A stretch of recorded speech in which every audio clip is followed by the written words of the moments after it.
So the last talk in the session is by Professor Pradipta Biswas. He is a faculty in the CPDM department at IISc. The title is Cognitive Load Estimation from Ocular Parameters. Good afternoon, everyone. So in this talk, I will talk about our research on cognitive load estimation from ocular parameters. And the research is connected to the ISRO Human Spaceflight Program in the way that we are designing the interior of the crew cabin cockpit in virtual reality. And one objective of our work to optimize the design, which can minimize the cognitive load of the astronaut-elects. So why cognitive load estimation? First, the term cognitive load, it has a one-sentence definition in Wikipedia saying that mental workload related to cognition. But to be honest, among psychologists, there are multiple definitions exist.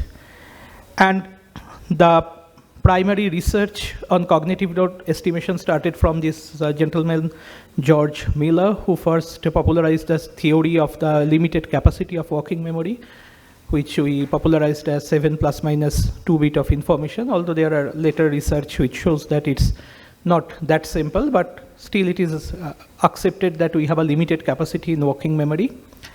And then it is also related to mental workload and stress, distraction, boredom situation, which are more common in the automotive research community. And Mr. George Sawyer, he's in Australia, and he pioneered this term cognitive load, mostly in the context of education technology, or how we learn, and his theorem tells that we can learn quickly when the learning material is presented in line with our cognitive architecture. So why we are looking at this? So if we look at one of these BBC press release, so around 13 to 15, I was involved with the Eurofighter Typhoon team at BAE Systems. I contributed to what they term at 6th generation cockpit, and this press release came probably sometime last year about mind reading helmet. And around 2020, we also, our research got covered in New Scientist. And this is one of the active area which is highly investigated in both automotive and aviation community. So estimating cognitive load from ocular parameters, it has a very rich history. So we all know the name of Charles Darwin. And this is maybe not that famous book of him like the other one, The Expression of the Emotions in the Man and Animals. And what he used to do is when he invited guests during his dinner party, he showed them pictures and see their expression in eyes. And later in 1950s, this book, I have a hard copy of this book. It's an interesting name, Telltale Eyes. So the whole book reported pupillary dilation when authors showed different types of pictures, both provocative, non-provocative, interesting, non-interesting, to a bunch of subjects. And they measured using 1950s technology that what is the pupillary dilation. And this is the very first generation of eye gaze tracker, which tracks eye movement and try to predict eye gaze. So from that history, if we now look back in the present state, that here I took this time scale of action from a famous book of Alan Newell, who is kind of considered as the pioneer of cognitive science or artificial intelligence. He divided all human actions in a scale of 10. And this particular band he named as cognitive, which in the range of fraction of second to 10th of second.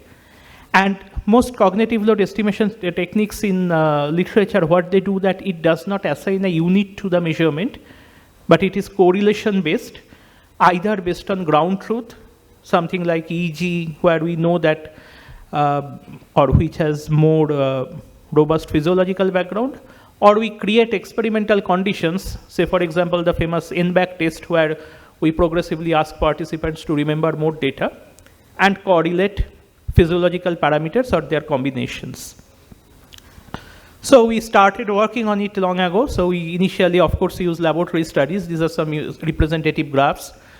Since we are working on ocular parameters, which is also very much affected by ambient lights, we did some trials in complete dark and reported results and used EEG as and also the task conditions and ground truth metrics.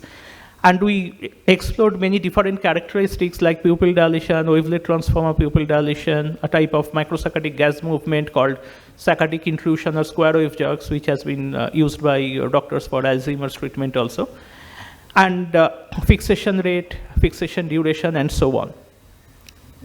Next, we got some good funding from Forasia, presently they're known as Forvia. They are part of the PSA group in Europe, a French company. With them, we explored different combinations of ocular parameters. In the right-hand side video, you can see that one driver, he is driving a car through the IISc road. And a green circle is showing where he's looking at, and whenever our algorithm is detecting a change in his affective state, it's turning red.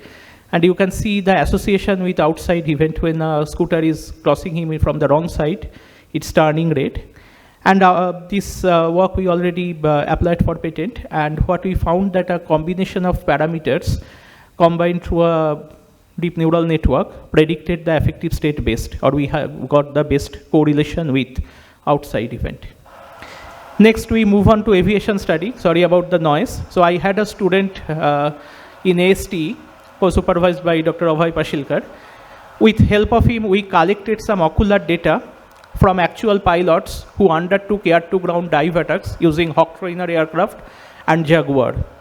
And we reported a statistically significant correlation between the rate of descent and fixation rate of pilots. And also we did ocular parameter analysis at different phases of the flight and found, as expected, that we get higher values at takeoff and landing phase. And next, we set up our own flight simulator down the road, where we have a side-by-side desktop, and we have a desktop and a virtual reality flight simulator. And presently, with funding from ADA and of course the ISRO HSFC, we are investigating these ocular parameters in different situations created in the virtual reality. So from this aviation, we moved to the human spaceflight applications. So in 2021 October, we signed a MOU with the ISRO HSFC, and we started our project. So in bottom right, left corner, you can see a virtual walkthrough of the Apollo 11 cockpit, which we configured in our lab. And we are presently developing the whole VR crew cabin, but I cannot show that on slide at this point. But some of our area of interest is optimizing the cockpit layout. One particular area is font size and font type. So the military standard give a range of microradian in the visual angle and also sans serif font size. But there are studies in NASA which reported that our readability decreases even when the G force is as only at 1.4 G or 1.5 G. And we are planning to do some centrifuge study. But in the meantime, while we are waiting to arrange centrifuge study, we collected some data in a giant wheel and fun world down the road.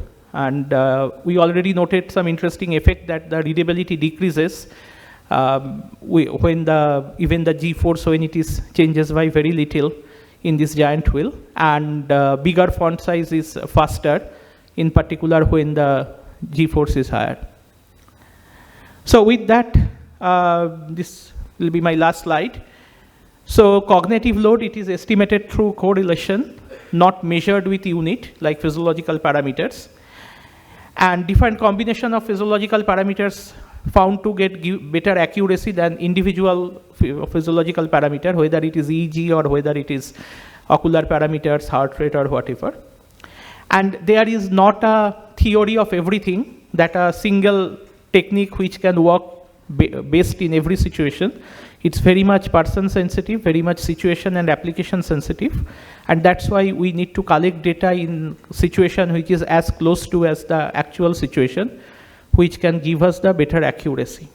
And I acknowledge all my participants from NFTC and AST, who are very kind and keep on participating in our user studies and giving useful data.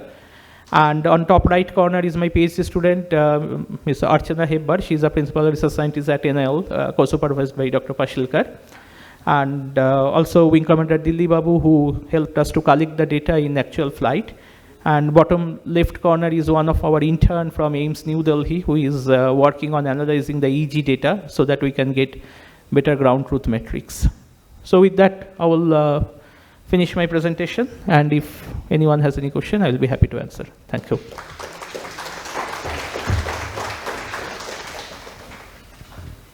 Yeah, thanks. Any questions? That was a very interesting talk. Videos were nice. Yeah. Sir, you mentioned about the font specificity and readability. So is there any particular parameters which you follow while deciding which font, how much spacing, tracking those fonts must have to make it more visually proper? Well, there is a good amount of research went on W3C community, which is very different, the World Wide Web Consortium, and they did some research for dyslexia and similar learning disability condition. The aviation and military standard, they only give you a specification in terms of visual angle, like critical information, non-critical information. And in general, they only tell you sans serif font size. So sans serif is a whole class of fonts, but they do not specify any single font size as the optimal.